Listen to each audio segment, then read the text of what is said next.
Hello, ladies and gentlemen. In the midst of all the LCK news, as the rosters are being bolstered and the LCK seems to just be growing stronger and stronger by the minute as key players are returning, Gen.G just released an official statement in regards to their roster acquisitions. We've heard the rumors, but now it's confirmed with the additional detail that they are signing for 3 years. 3 years untouchable. CHOVY and RULER until 2027. That is already incredible. Something that we talked about in regards to Keen, in regards to his leverage in the position of being a top laner, of course, in Korea. He signed very early with Gen.G too. I think all of this just hints towards the fact that the relationship is so strong with Gen.G, and all of these players are really believing in the project, which I think is fantastic. I think it's phenomenal. I think this is such a showcase of strength to have CHOVY and RULER as your core. I think that forever you can almost surround these players with any players and they will be a contender both regionally and also potentially internationally.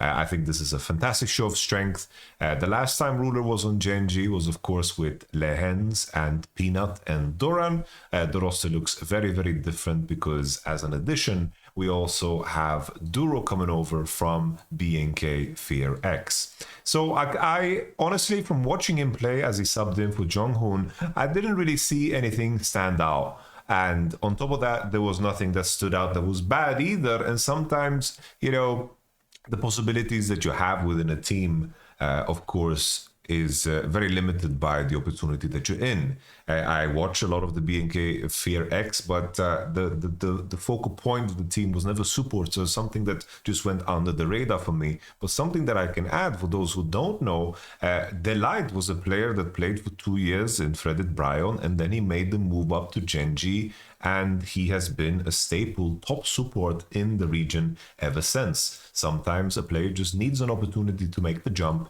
and I think in a case like this, I'm sure that you know, if you look at the options, LEHENDs moving on and LEHENDs having a very rough world championship, you know, Gen.G have worked with LEHENDs at many points in time and probably they recognize his weaknesses. Could be one of those things where maybe, you know, RULER would want to move on and play with somebody else. We don't know the details, but considering, you know, Delight is not on the market, LEHENDs is not an option, and Korea is in T1, I think it's time to take some risks. Don't get me started on that barrel bullshit. I don't buy it, and currently Damon is not selling it either because they just signed him, so he wouldn't be available either. So I like the fact that they take a somewhat of a risk, at least from viewing it from outside, but I'm sure that Gen.G have done their due diligence and probably this risk is not as big as it seems. But I think that in terms of, you know, hand selecting players over the last years, Gen.G has been incredibly precise, and they have a track record that is just simply incredible. Now the question of Peyz, right? We don't know where Peyz is going just yet, especially with some of the slots in the region being filled by Berserker and Diokdam and Aiming. You know, it seems like Peyz is in limbo. I think the main thing, right? I think Peyz was a very solid AD carry, right? Very solid, but it seems like when it came to pushing over the finish line, this is where he suffered. I think there's a lot of moments where you're playing like crucial games that are very tense, where of course Peyz could step up to the plate, but he just didn't do it. There were many moments where he could take charge of the game and carry, and he could just play with the scanner ult here, 3-man, and just rock and roll together with CHOVY, but instead jumps in and gets CC chained, and Zeka just kind of snaps on him. They get out, Peanut lives, and everybody gets out. This is a moment that of course is a game decider, very similar to World Championship 2.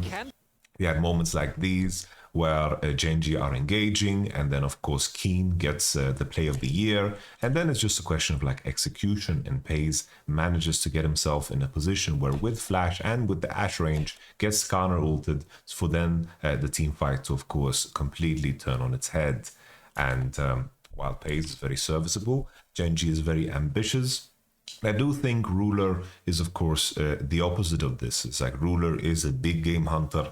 RULER this year, for those who don't know, was on JDG, and I think that it definitely, in terms of an individual performance, it was one of his weaker years, but it was also one of those years where AD Carry had very little agency. And I think that, you know, in terms of him playing like the Jins and the Ashes and so forth, it's like he's incredibly good at it.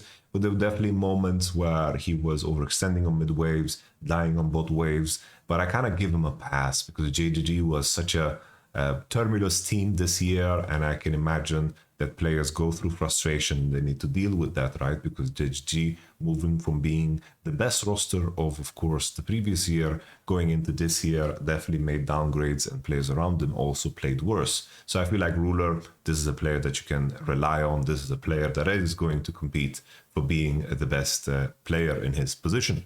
So I think Gen.G have made some incredible acquisitions.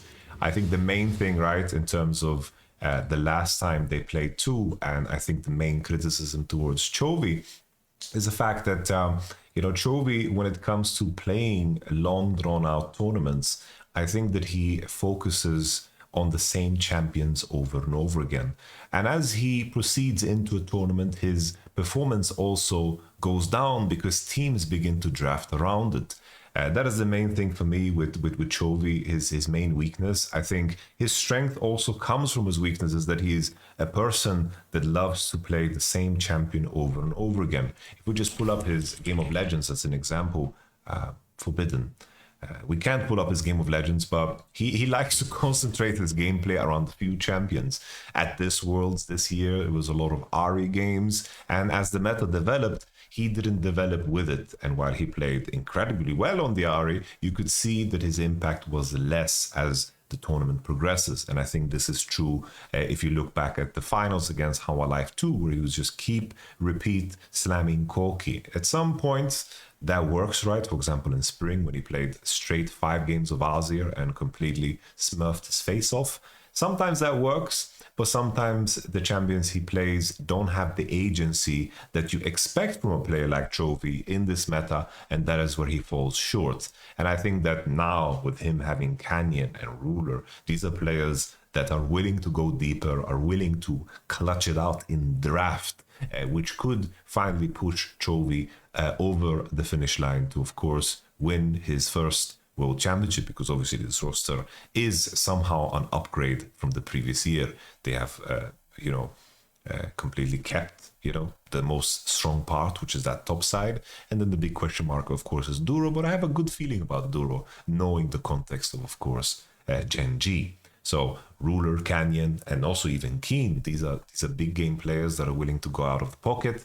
And I think the main thing for me, as I mentioned these things about CHOVY, I hope that Gen.G use their seasons a lot more to work on their weaknesses and work on their depth. And not depth, like depth. That's how you pronounce it. I was talking about depth, and that wasn't the word I was looking for. But depth. These records that they are acquiring are very impressive, but they are playing very, very similar champions on repeat. And I think this is the time for you to expand and be creative. I think at the end of the season, no one's going to care if you drop best of threes, drop games, if you're going to make it to playoffs as a more complete team.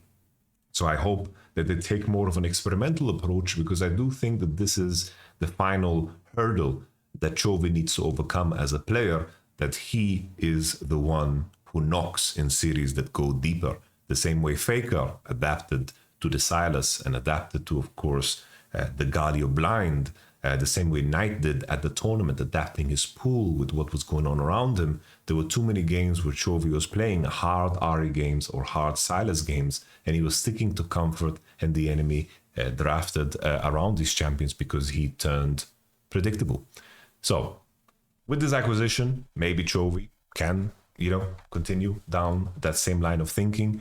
I'll give you guys an example, right? Season 2022 World Championship, there was a series that they played against Damwon that went to 5 games. So this was the famous Canyon series that was completely crazy, where Canyon was playing the Kane and there was the Syndra. In this series, I think that CHOVY just kind of took a back foot. He was itemizing very, very tanky. After Gen.G got 1-0 up with the Rise counter pick, was super nice. And then he had a game of Yon here that was beautiful with the Sejuani and the Yumi combo, was absolutely nutty. After that, he kind of took a back foot with the Azir. He did the YamatoCannon draft with the Nami Lucian Azir, fine and all. But as things continued, even in this game here, right, he actually got solo killed as Azir against the famous Showmaker Swain. That was absolutely crucial in this game. And then as it continued, this was a series where CHOVY was building very, very tanky and became a quiet factor, and this series was slowly going out of his hand. While on the other side, of course, there was a Canyon that really stepped up to the plate and went out of the box and picking the cane to find circumstances where he could carry the game and step up to the plate. In the end, it didn't work out, but he was so damn close, and this is the type of boldness that I would love to see from CHOVY when it's necessary. But that's the thing. Maybe with this roster, it won't be necessary because it's so damn stacked. So damn stacked.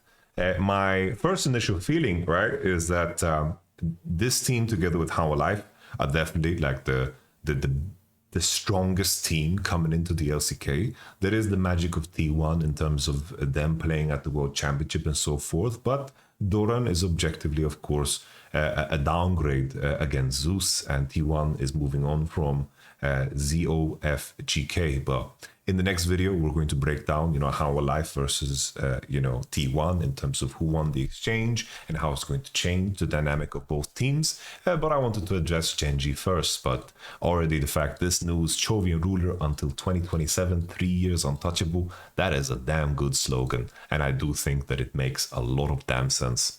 These are players that in the last couple of years achieved, like literally these two players achieved the highest peak of any player in the last 2 years. RULER with his AD carry play 2023 with the Zeri and the Jinx and that meta, and then CHOVY, of course, in spring playoffs was just incredible the level he played at. So it is amazing that they are together, but it comes with contingencies, If this team is not winning, then it's tough, because that's the only bar that you can set for a team like this. And it feels like right now in LCK, there's going to be 3 teams with that bar set for themselves. So it is going to be simply incredible to be watching this. Especially, what I can add is LCK is changing the format, right? And when they're going to have the Hell in Heaven side, there's going to be a big chance that we're going to see T1, How Alive, Gen.G play each other a lot, because there's going to be a separation between the weaker teams and the stronger teams coming into, of course, summer. So that's super hype. I am super, super excited for this roster. We're going to see them the first time play, of course, in the LCK opening tournament, which is going to be giga hype with Fearless Draft. And I think that's something that can be very nutritious for CHOVY. Fearless Draft. Nevertheless, thank you so much for watching. What do you guys think about this roster? Let me know in the comments below. I'll catch you guys on the next video. Peace, like and subscribe. I would appreciate if you do that. Only love to you all. Bye-bye.